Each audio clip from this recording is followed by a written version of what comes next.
I initially made an offer to buy this island with the idea I was going to do a real estate project. They said okay, and that took 3.5 years, but I got the permits to build a harbor out here. But before I could do that, federal government told me I had to inventory all the trees and plants on Charity Island. They gave me a list of a dozen endangered species, and it was bugs and birds and plants and snakes and amphibians, and I had to hire botanists, entomologists, serpentologists.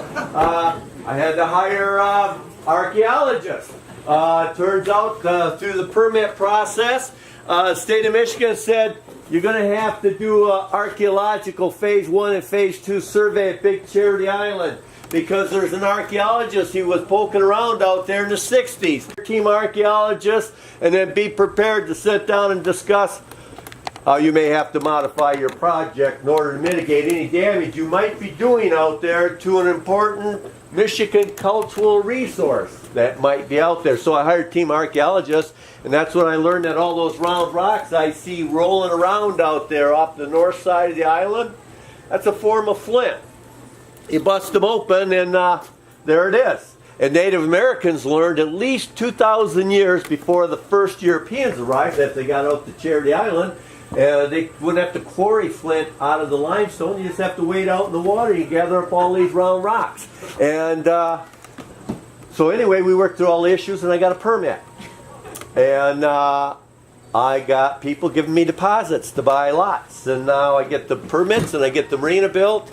And I find out I've got colonies of endangered plants. I got 3 bald eagles nests. I got a really unique archaeological site.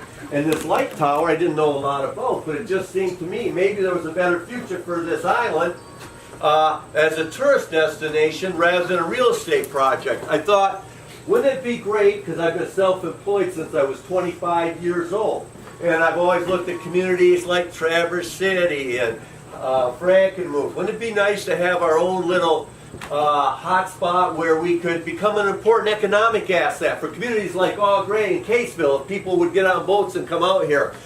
So maybe I don't want to do the real estate project, but I had investors and they wanted their money back, and I thought, well, maybe I'll offer it to the state of Michigan.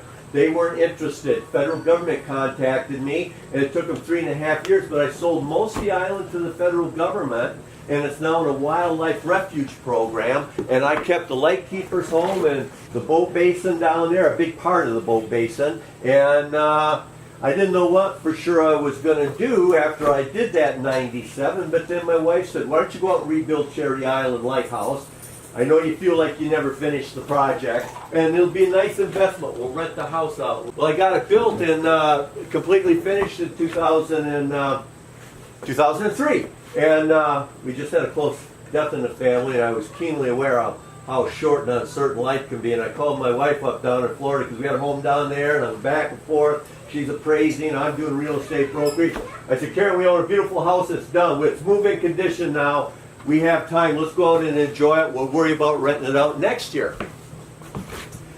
Because who knows? Maybe you'll never get another chance, but we've got a chance now. We sat out here for almost 3 months that summer, feeling like the 2 luckiest people in the world. We're watching sunrises in the morning over in the east, and maybe I'm making her hash browns just the way she likes them. And in the evening, afternoon, it's like, are you in the mood for white or red wine for this afternoon? And then we'd work a menu around it, maybe with clam sauce and linguine, or because we used to own 3 restaurants. And after about 3 months of sitting out here, I looked at her one day and I said, you know, the problem next year with renting the house out, that means I'm going to have to drop people off and leave. But I'm thinking, honey, we could seat 50 people around this porch, and if we brought people out, served them a nice meal, we could walk down to the boat, wave goodbye, they leave, and we could stay, because I'm kind of liking it out here. She said, you want to bring 50 people out onto my porch? Where are they going to go to the bathroom? I said, well, let's give it a try. They'll use the bathrooms here, and then if it works out, we'll build more bathrooms. That was 14 years ago, and just last fall I built 4 bathrooms. Better late than never, right? Somebody just said that to me not too long ago. And so she gave me permission to start these dinner cruises. That was 14 years ago. I didn't know how it was going to work out. We started out just marching people off a boat. Folks, find your table up there with the with your name on it, and I'd be down with the cooks, and we'd get the food up as fast as we could, and then I'm up. Did you have enough? Did you get enough to eat? How was the meal? And then it was like they got 5 or 6 questions for me if I'm lucky. And then the next table they got 5 or 6 questions, and some of them are the same. They're new. And then the next table all the way around. And that one weekend we had a tour bus coming, and they got here early, or the cooks got here late, and maybe not sober completely. Don't bring them up, we're not ready yet. You got to hold them down there. So I put them in that building. It looked nicer then, and I did a little history talk until I got the cue. Go ahead, bring them up. And as we're walking through the woods, the tour operator come up and said, so far this has been a wonderful trip. She goes, I can book a lot of business for you out here. You'll always give that talk though, right? You'll always do that? So that's all I got to say. So let's get into it. Charity Island is 300 acres. It's 3 miles of shoreline. We got fox, mink, raccoons, and chipmunks out here. Lots of red oak. We've got, and I'm surprised with all the red oak and the acorns, we don't have any squirrels on Charity Island. No squirrels. Yeah. Fox, mink, raccoons, chipmunks. But we got sugar maples, and I really enjoy it the years when things line up right. Then they'll drop me off out here.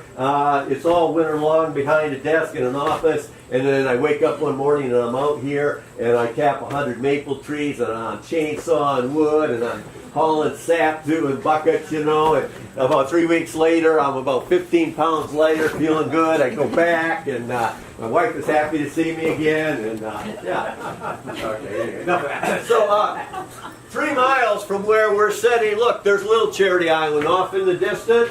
3 miles from here. And if we were to walk the 1 3/4 miles down to the southern tip of this island, I used to say we could wade all the way over to Little Charity Island and just barely get wet above our belt buckles. Oh, wow. Yeah, but the lake's up about 3 feet now, so your belt buckle would have to be up on a little over the top of your head there. And there's over 20,000 birds will roost there tonight because there are no predators on Little Charity Island. And every tree limb and every place on the ground, it's nests and birds, and it's crazy over there. There's even a couple of dozen white pelicans. They come up every year out of the Gulf of Mexico to raise young out there in Little Charity. Yeah, white pelicans, believe it or not. And the reason these islands are here to begin with is they are something called anomalies in the Bayport Limestone Formation. Turns out we had a warm, shallow ocean 350 million years ago, full of primitive sea life. Got pretty good at taking calcium and carbon out of the air water to make little cell structures for themselves. And over the eons, that sea life is dying. It's sinking to the ocean floor, building up a thick layer of calcium carbonate, otherwise known as limestone. We all remember that lesson from high school, some of us maybe? I don't see too many nods. Okay. Do I have any geologists in the group? No? Good. Okay. These islands are called anomalies in the Bayport Limestone Formation. We all heard how the glaciers come through, literally gouge out the Great Lakes basins. When those glaciers retreated about 11,000 years ago, these knobs of limestone are still out here, and they're islands, and they become state-owned property when the state of Michigan becomes a state. And they start out as state-owned islands, but they're hazards to navigation. So 20 years later, the federal government's out here. They're building a lighthouse. And they're going to build a 39-foot lighthouse and a one-room, one-story dwelling attached to it. This is my PowerPoint presentation right here. And they start out, they're digging holes. They're down on the beach, prying loose chunks of this limestone, and they're mortaring it up. And they got their footings for the tower, for the house. They build walls about this wide and about this high. It's going to be a typical Michigan basement. They get it done, and they get the structures built up here. And then I learned 4 years into this project, when I was into it, that they turned the light on August 20th, 1857. I was all excited. I went to my wife. I said, I think we're supposed to be out here, because she was so supportive on this thing. It was a lot of work. I was gone a lot of hours out here on the bay, but she stuck right with me. So when the time came and I bought the island, I put it in her name. I just wanted to let her know she didn't make a mistake, you know. So then I found out they turned it on her birthday, August 20th, not 1857, August 20th. Okay, so we got As they get this thing on, it's operating, but it takes the federal government 8 years before it gets around to formally acquiring the island. And they do so, and it's done with an executive order signed by Abraham Lincoln 15 days before he's assassinated. This becomes a federally owned island. They called it a lighthouse reservation. So anyway, we started dinner cruises. In our second year, we're getting tour buses coming, and I got to get another boat. So I ordered a catamaran out of Florida. It's going to have big engines on it, go fast, 50 people. And I know it's going to be shipped maybe by early May. And they called me up in April with a question I wasn't expecting. What are you going to name the boat? We got to have a name because we got to get the documentation done and get it sent into the Coast Guard. Got to find a name. So, hey, the boat's going back and forth to Charity Island. Let's name it after one of the lightkeepers, right? Let's look at the list. I look at the list, the very first guy. How appropriate, right? I like his name, Colin Graham. I could name a boat Colin Graham. That sounds got a great sound to it. But I can't find any information on the man other than he was here for 8 years. And so we dropped that idea and we moved on. And then 2 years after I get this catamaran, a woman comes out. She writes this big story. Front page of the Sunday Travel Edition. Almost the entire front page of the Free Press Sunday Travel Edition. And we thought, wow, we're getting phone calls and we're booking people. This is really great. And then we learned, holy cow, 2 weeks later they did the same thing in Columbus, Ohio. Front page, Sunday Travel Edition, almost the whole front page. And then Cincinnati, and then the Milwaukee Journal. Then we're getting calls out of Denver. There's people booking Denver, Colorado. I can't believe this. And then second Monday in May, or Sunday in May, my dad calls me up. Now he lives in Florida, just outside of Orlando, on a golf course, and they got a clubhouse. It's the Sunday breakfast buffet thing. He goes in there every Sunday morning. He sees his friends, and they're all bent over a newspaper, and they look up, hey, Jerry, get over here. Isn't this your kid, that island you're always talking about? He's on the phone right away. They ran that whole story in the Orlando Sentinel Sunday Travel Edition. He was just so excited for me, and I guess because he was the center of attention for 15 minutes. I don't know where he gets that, but anyway. The next day I get an email, and then I'm on the phone with a man, 67 years old. His name is Ed Lindsay. And he's telling me how excited he is because he saw that story down there. And now he knows somebody's out here taking good care of his great-grandfather's light tower. Colin Graham, the first lightkeeper on Charity Island. That's his great-grandfather. And he wants to tell me that his great-grandfather, Colin Graham, had immigrated from Scotland to Ontario. With his, I said that right, with his wife Catherine. And tried homestead farming for a few years, but he said, I understand that didn't suit him well. He says, I have the man's marriage license. When he got married in Scotland, I think it was 1848. I got a copy of that now too. He says it's right on there, his occupation when he left Scotland. He was a mariner. That's what it says, a mariner. How many people you know can say that, right? He misses the water, so he comes across the border to America, joins Lighthouse Service. Comes the first lightkeeper out here, brings his wife Catherine and their 12 children, he tells me. I'm floored by this. He says the woman had 6 boys all in a row, and then she had 6 girls all in a row. He said when they arrived out here, those boys, the oldest, were old enough that on days when the conditions were right, they could see the masts on the wooden sailing ships coming down the Saginaw River. They'd jump in this little skiff, had a little mast on it, and they could row or they could set the sail, and they're trying to get out there before the freighter goes by. He said many times they wouldn't make it, but the men would see them coming, so as they're going by, they're throwing over supplies and newspapers. He said frequently the young boys would pick up those wet newspapers, get them back to their father, so he could dry them out in front of the fireplace. And that's how he was getting his news on how the Civil War was going. I thought, wow, what an incredible stroke of luck that story ended up down there. This man has no idea that I'm out here, and I get this information, my need to know about the man. I forgot about it for almost 2 years, but it came back around. Sometimes that happens, I guess. So we thought, wow, what a wonderful story. I'm glad we got it. It's out here. It's part of our history, and it's on our history panels. It's on my website. I want to share another quick story with you about a lighthouse keeper. We learned that in 1885. We're moving forward now. And Colin Graham left in 1865, the year Abraham Lincoln was shot. Well, 10 years after that, there's a young man on his way out here. He's going to be the assistant lightkeeper for the next 5 years. And I learned when he arrived out here in May of 1885, he packed something, brought something we would have all probably brought back in those days. Can you imagine all the free time you're going to have out here for a whole season? Because you're not leaving until the season's over. He brought a thick novel to help fill the hours and fill the time out here. And I got to hold the book the young man brought out here in 1885. And it got shoved in my face. And I got a chance to glance at it for a minute, and then it was ripped away. And all I saw from, and I'm thinking, what, really? The name of the book is called Mysterious Island. Never been here before, he's never heard of this place. Did he just think, well, this is appropriate, I'll take, or did his mom think it would be the perfect, I don't know. But I know that's the book he brought out here. So I had a heck of a day after this got pulled out of my hands. And now it's 2 o'clock in the morning, and my mind is kind of reeling because of the day I just had. And I'm thinking about that book. I don't know anything about it, but I saw that. And I go downstairs and I Google it because I built a house on this foundation. That young man was here for 5 years in the 1800s keeping this tower lit. What was that story about? And so I Googled 1885, old novel. That's all I can think of. And I put Mysterious Island.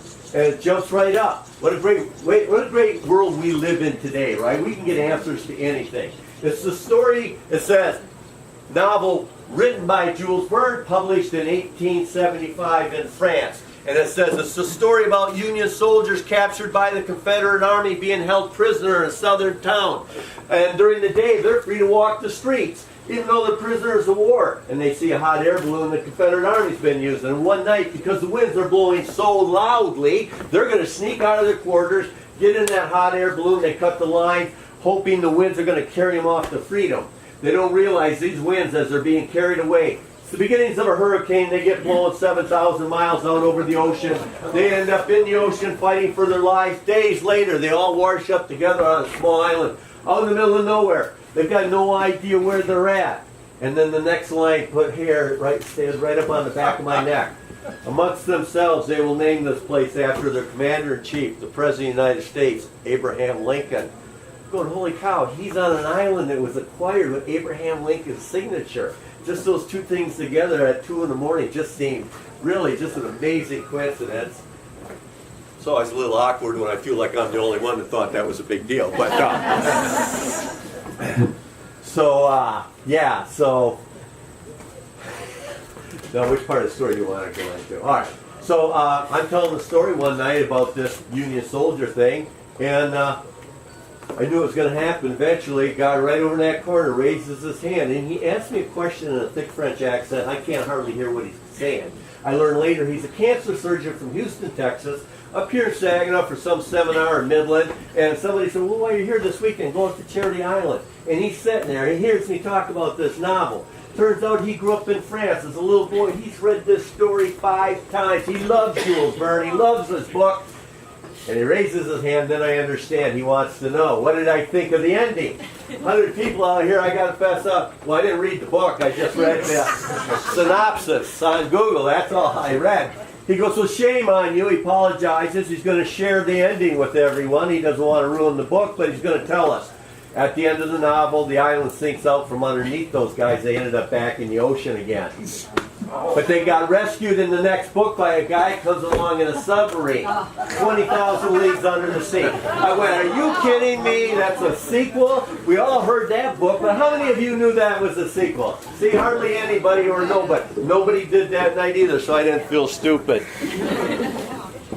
And that had nothing to do with Charity Island. I just can't help telling that story. I keep swearing I won't tell it again, but I just did. Well, many years later, this young man is now a retired ship's captain. He's living in Duluth, Minnesota, and he's living with his daughter.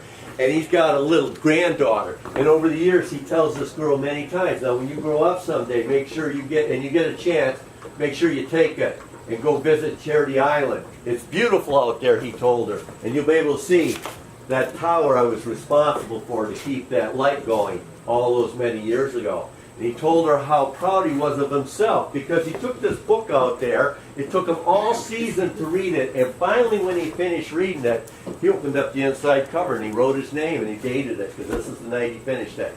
William L. Pierce, December 4th, 1885. Before he died, he gave her the book and said, keep this and you keep it safe. And when you grow up someday and get to Charity Island, make sure you bring it with you. She was 79 years old and she's got the book and she brought it out here in 2007. Wow. Yeah, she almost didn't make it. I was operating a store that I owned over here at Northport, a gas station convenience store. Right behind is the marina. And I've got these ferry boats and they're both booked full on a Saturday in August. They'll leave at 3 or 4 o'clock in the afternoon, and we learn we've got 6 8-foot waves out there, small craft warnings. We're not going. I go up to the cashier that's working for me, and I say, here's the list of people. Start calling. Calling quick. We're not going. You know, some are traveling long distances. We're canceling tonight's whole trip. And about 2 o'clock in the afternoon, she's over there. She goes, hey, I got a hold of everybody. Here's your list back. But that one group, I can't get a hold of them. Nobody's answering the phone. There's like 13 of them. And holy cow. Well, we did what we could do. For departure, in the store walks the 79-year-old lady, and she wants her boarding passes. Ma'am, I'm sorry. I've been trying to call you all day. We can't go. The winds, high winds, small craft warnings. They canceled the trips. They're not going out there. Nobody's going to Charity Island today. I've been on the road for 2 days. That's why I couldn't answer the phone. I'm not leaving here. I've got to get to Charity Island, and I'm not leaving until you go find the owner because I've got to get out there. Well, yeah, he's in the back. I'll go get him. So out I come, and as I'm walking toward her, following the cashier, she's reaching into her tote bag. And I'm getting ready. I'm in the middle of my apology. Ma'am, I'm sorry. You know, I can't control the weather. I'm sorry you had to learn. And no. All of a sudden, she said, I don't care about any of that. I don't care about your dinner or the winds. You got to get me to Charity Island. I promised my grandfather I would get this book out there. And the book's in my face, so I take it out of her hands. You promised your grandfather, and I hear her say he was a light keeper. Really? Which one? Boom. It's pulled out of my hand. She grabs it away from me so she can open up the cover and shove it back in my face. William L. Pierce. That's who he was. William L. Pierce. And I'm going, holy cow. That's the date he finished reading the book. December 4th, 1885. Charity Island. Oh, holy cow. I don't want to give the book back. But ma'am, I'm sorry. I can't take you to Charity Island. We're not going. It's blowing too hard. I'm really sorry. No. I don't care. You're not afraid. But there's a nice restaurant. She's telling me something about her 3 sons and her wives. And a bunch of grandkids are in the van. They've been on the road for 2 days. We're not going to Charity Island. I'm sorry. And finally, I get her out of the door, out of the store, and I got to walk about from the steps there to the bathrooms there to go back to my office. Just before I duck in there, I hear a man's voice. It sounded a lot like, where is he? And I turn and I look. It's her husband, and my cashier is pointing at me down the aisle. He comes storming at me. He's got a baseball hat turned around backwards. Who does that at 84 years old, right? And I see he's blind in one eye. And he's poking me in the chest. I was on a battleship for 5 years during World War II. I didn't raise any sissies. I just bet if this was the day you're going to take your people to Charity Island, my family, you wouldn't let those winds and waves stop you. I've been on the road for 2 days. I got a carload of grandkids and my sons are out there, and all they ever heard about was that tower on Charity Island and her grandfather, the light keeper. You got to help me. I can't take that woman home. We're so close. I said, Mr. Ellison, we're just going to have to book for another day. I'm 84 years old. How many more chances do you think I'm going to get to do this? And he won't give up. And finally, out the door he goes. I've made a commitment. I'll come back at 6 o'clock down to the marina. If it looks like it's getting better, I've got this catamaran that's supposed to handle rough water pretty good. But I haven't made any promises. If you stick around, understand if it's not any better, we're not going. He just spoke me in the chest and said, I'll be back at 6, and out the door he goes. Well, about 5 o'clock I get home. I flop down on the couch, and I'm as close to the lake as I am right now. I look out my picture window. It's white caps, low dark clouds. You know those low ones that move real fast? It looks like you reach up and almost grab them. And my trees are going crazy, and now it's raining, now it's not. And the green water, not blue water, it's green and all those white caps. And I realize at 6 o'clock, there's some good stuff on TV. Why bother even driving down there? We're not going. He's got to know that. So I'm not going to leave. I'm staying here. 6:15, here comes my wife. Did you go down to the marina? Well, honey, it was in the Navy for 5 years. I made it clear we're not going. If it isn't any better, look at it out there. She looks and she looks at me. You can't assume that they're not down there waiting for you. She goes, they might need to hear that from you. What if that was your grandmother down there waiting? You've got to get her off the couch and you better go down there. You're going to go down there. You got to go. Well, it's obvious I can't sit here anymore, so I put the remote down and get in the car. She jumps in, and it's just 5 minutes down the road there, and I pull in the marina.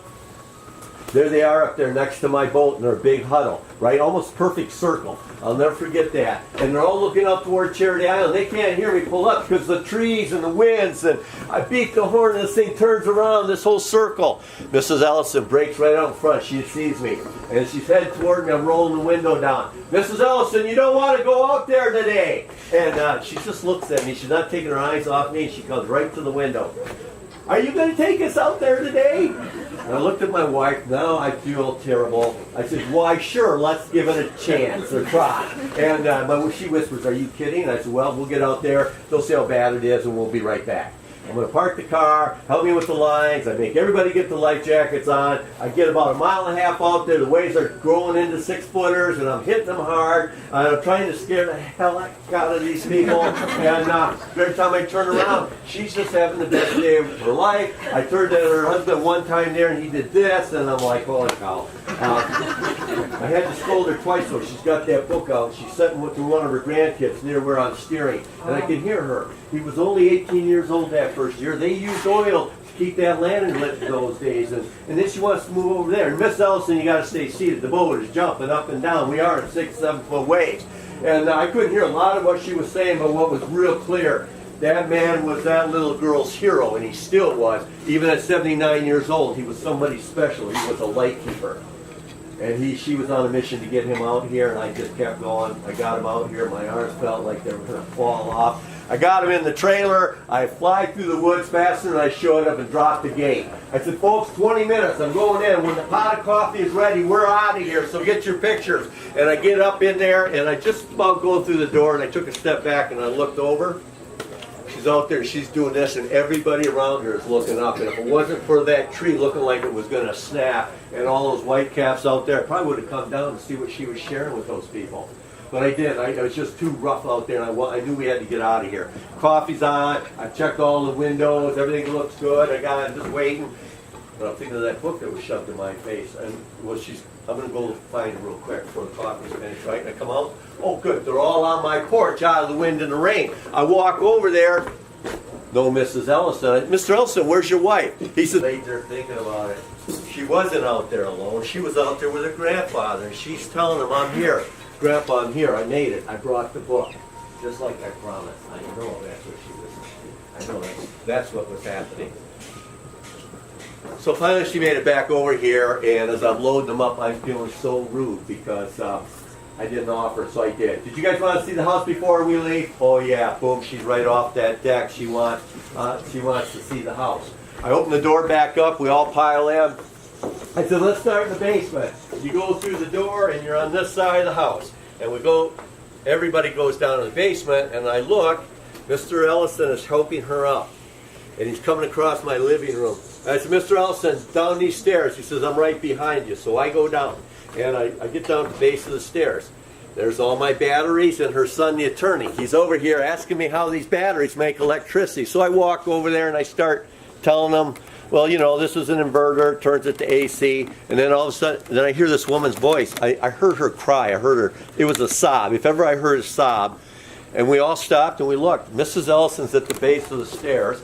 She's got her hand on that old limestone wall. There's tears coming down her eyes. Mr. Ellison's holding her arm, and this arm is, and I'm just right there, and I'm wondering what, you know, with the tears and staring at this wall. And then she said, this is the very wall he would have seen every night he came down to get the oil. That's what it was about for her.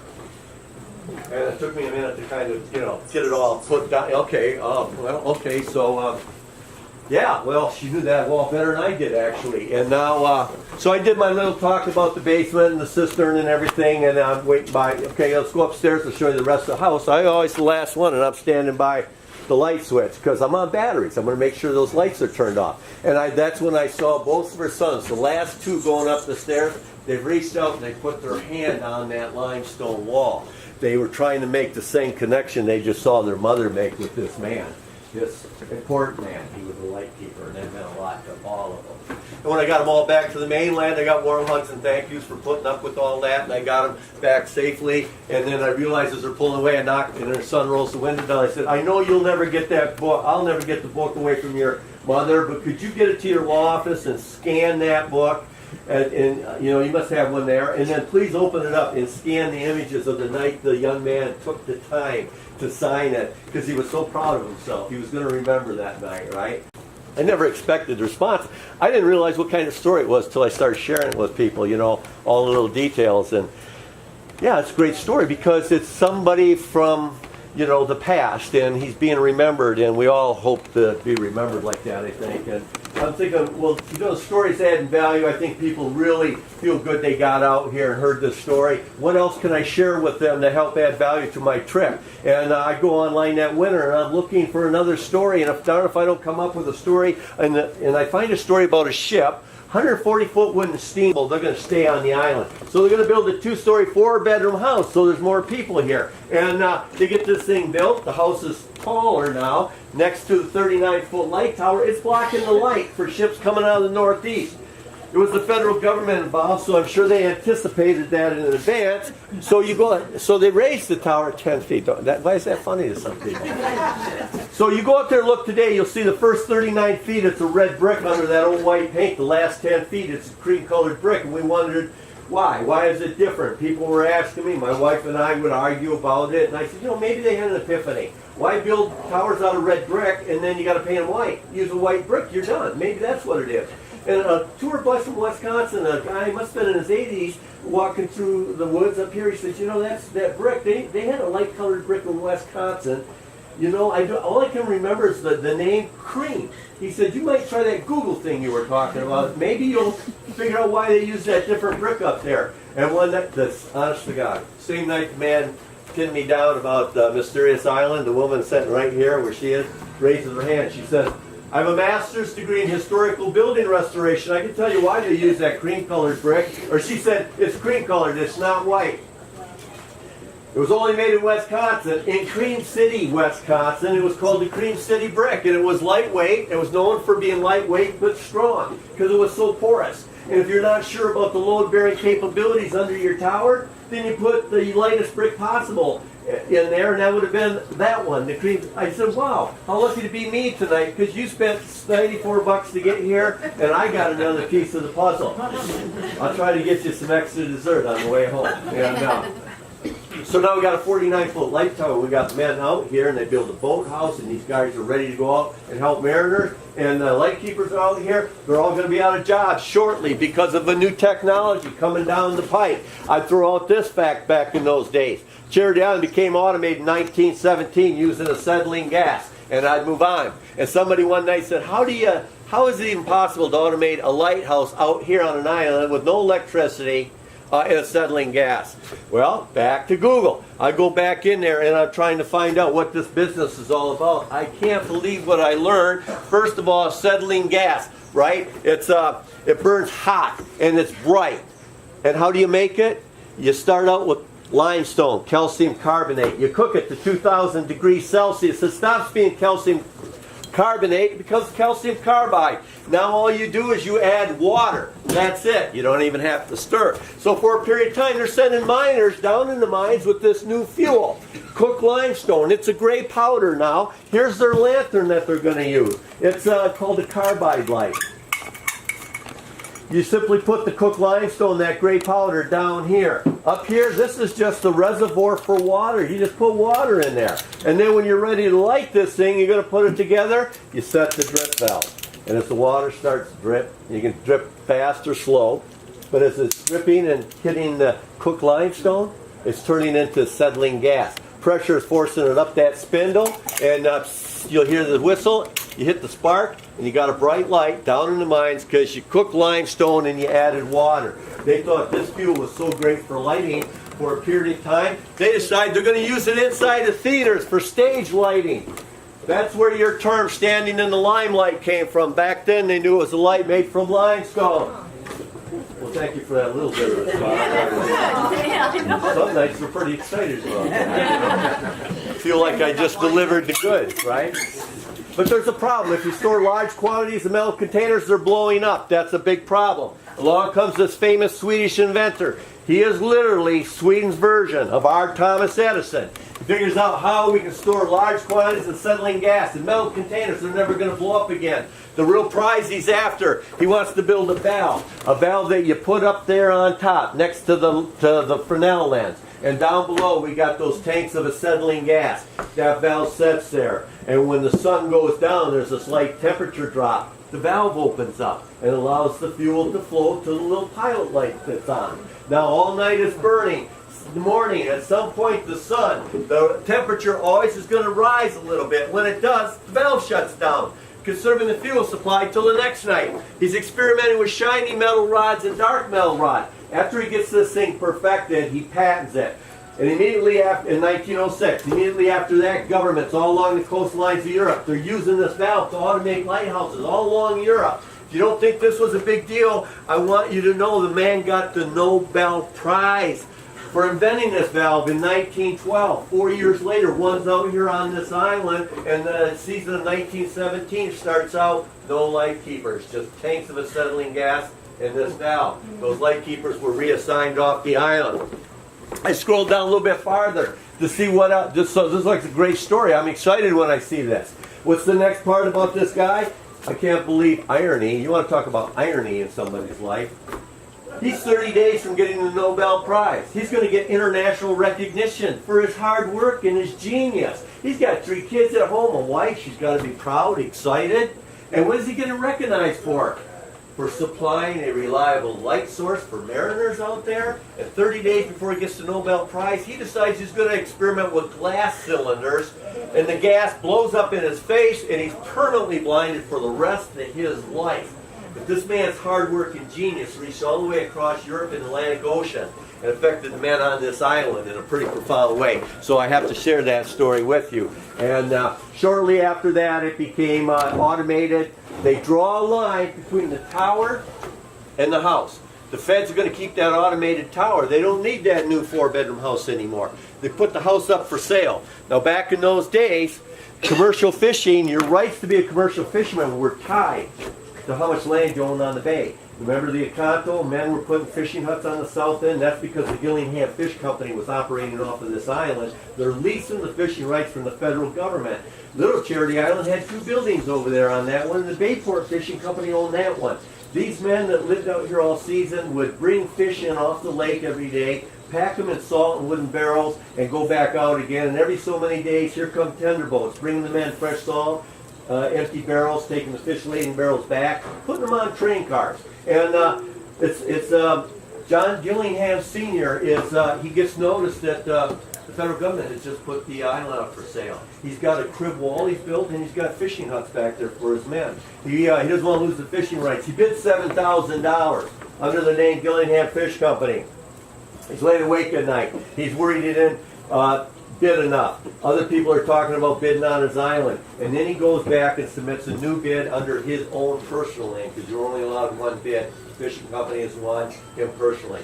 He submits a new bid now, $20,250. He becomes the new owner of all of Big Charity Island except the tower. And I always wonder, how did he feel when he learned that his $7,000 bid was the high bid? That's the high bid. When I heard that story, and I was handed the documentation from John Gillingham Jr., who was 84 years old at the time. I generally don't go through that story anymore, but one of his descendants is sitting out here today, so she was kind of hoping to hear a little bit about that. So there you go. That's what I know about the Gillinghams. And so they own the island, and it has now passed into private hands. And the tower's setting here using automated acetylene gas. And then finally, they abandoned the tower because they built a new lighthouse, Gravelly Shoals, right out there. They've run 3 miles of electric cable from the mainland to that, looks like a big spark plug out there. When they get that turned down in 39, they abandon this tower, and it sits here empty. And then finally, the Gillinghams have sold the island off, and it has gone to a group of investors in Saginaw. And they're going to do a hotel and a golf course and riding trails, but they never do anything with the island. And then I show up, a broker who some say had more time on his hand than good sense. And I made an offer to buy the island, and I got the permits, and I raised the investment capital, and I ended up with the island. And I learned I got endangered plant bald eagles archaeological site, and I don't want to do the real estate project now. So, So anyway, I ended up selling most of the island to the feds, and I kept the lighthouse and most of the boat basin. My wife sent me out here, didn't realize what she was getting into. I rebuilt the house. I said, let's start bringing people out here. Maybe I could charge enough I'll never have to go get a real job again. And she said, okay. And now it's 14 years later. I never owned that tower up until a year and a half ago. I finally did a trade to get it because I want you to be clear. I don't have any great need to own a lighthouse. I'm not a historian. All right, but I feel passionately about being an important economic asset for the community and leaving something behind. That lighthouse is not only an important remnant of our maritime history, it's also an important economic asset. It has been drawing tourists all through the recession. To date, I've drawn over 30-some thousand people out here to this island. I don't want to see it go fall down. I want to see it saved. I don't want to own it. I tried to give it to Aranac and Catesville Historical Societies. Once I took ownership, here, you have it. You take it. Okay, it's yours. They won't. They want to take it. So I'm stuck. I'm going to try and restore it. We've set up a GoFundMe. And 5 years ago, I went to the Nature Conservancy. They ended up with it, and we agreed to work through all the red tape. It took 5 years. 2 years ago, I could see it was going to happen. I'm going to end up owning this tower. And people are asking me, how are you going to restore it? I said, I don't know. We're going to work through it. And are you going to put a lens in it? Well, of course, we'll get a lens someday. And I started thinking about, what am I going to do? I should find one of those valves. One of those valves that this guy got the Nobel Prize for. It put everybody out of work out here. I wonder if I could find one of those valves. And I started searching online. 2 years. I finally found one in Australia. And we went back and forth, and they agreed to sell it to me. And I bought it, and they sent it to me. And I'm always so excited to share this with people. I've got one of those valves right here to share with you guys today. Here it is. It works. It's authentic. The man got the Nobel Prize for inventing these valves. There were thousands of them one time all around the globe, lighting up towers so mariners could get to where they were going safely. And I got one. As far as I know, I'm the only guy on the Great Lakes, and I'm hoping I am the only guy because I'm a businessman and I want to be able to advertise. Gustav Dahlen's valve. I've got one and it's working. So that's what we're working towards, and I'm just always happy to share it with everybody. You guys have been great. I know if I don't get you fed soon, you're really going to turn on me. So I'm going to go get the food started. Now that you're out here, you're all part of the history of Charity Island. Thanks for coming. I really appreciate it. Thank you, guys.